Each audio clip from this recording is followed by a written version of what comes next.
നമസ്കാരം പ്രിയപ്പെട്ട കൂട്ടുകാരെ, 27 ദിവസം കൊണ്ട് SSLC പരീക്ഷയ്ക്ക് ഫുൾ A+ വാങ്ങാൻ അടിപൊളിയൊരു ടൈം ടേബിൾ അതാണ് നമ്മൾ ഫോളോ ചെയ്യുന്നത്.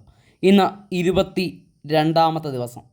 ഇന്നത്തെ ദിവസം ആകുമ്പോൾ നമ്മൾ ഹിന്ദിയും കംപ്ലീറ്റ് ചെയ്ത് ഫിസിക്സ്, കെമിസ്ട്രി, ബയോളജി, മാത്സ് ഇതെല്ലാം കംപ്ലീറ്റ് ചെയ്ത് ഇംഗ്ലീഷിലെ അവസാന യൂണിറ്റിലേക്ക് കൂടി കടക്കുന്നുണ്ട്. അപ്പോൾ ഇന്നത്തെ ദിവസം നിങ്ങൾക്ക് പഠിക്കാൻ തരുന്നത് സോഷ്യൽ സയൻസിൻ്റെ പാഠഭാഗമാണ്. സോഷ്യൽ സയൻസ് അവസാന ഭാഗത്തേക്ക് നമ്മൾ മാറ്റി വെച്ചിരുന്നതാണ്. അപ്പോൾ നമ്മുടെ ഈ ടൈം ടേബിൾ പുതുതായിട്ട് കാണുന്നവരുണ്ടെങ്കിൽ ഡേ 1, ഡേ 2 കണ്ട് നിങ്ങൾ മുമ്പോട്ട് വരിക. ഒരു ദിവസം ഒന്നിൽ കൂടുതൽ ദിവസങ്ങളിലെ ടൈം ടേബിൾ ഫോളോ ചെയ്ത് നിങ്ങൾ മേക്കപ്പ് ചെയ്ത് പെട്ടെന്ന് മുമ്പിലേക്ക് കയറി വരിക. അപ്പോൾ ഇന്നത്തെ ദിവസം നിങ്ങൾക്ക് പഠിക്കാൻ നൽകുന്ന പാഠങ്ങൾ സോഷ്യൽ സയൻസ് 11, 12, 13 ചാപ്റ്ററുകൾ. അവധി ആയതുകൊണ്ടാണ് 3 ചാപ്റ്റർ തരുന്നത്. അതുപോലെ തന്നെ ഇംഗ്ലീഷിൻ്റെ ലാസ്റ്റ് യൂണിറ്റ് അടുത്ത 2 ദിവസം കൊണ്ട് കവർ ചെയ്യുക. അപ്പോൾ സോഷ്യൽ സയൻസ് 11, 12, 13, ഇംഗ്ലീഷിൻ്റെ 5th യൂണിറ്റ് അടുത്ത 2 ദിവസം കൊണ്ട്.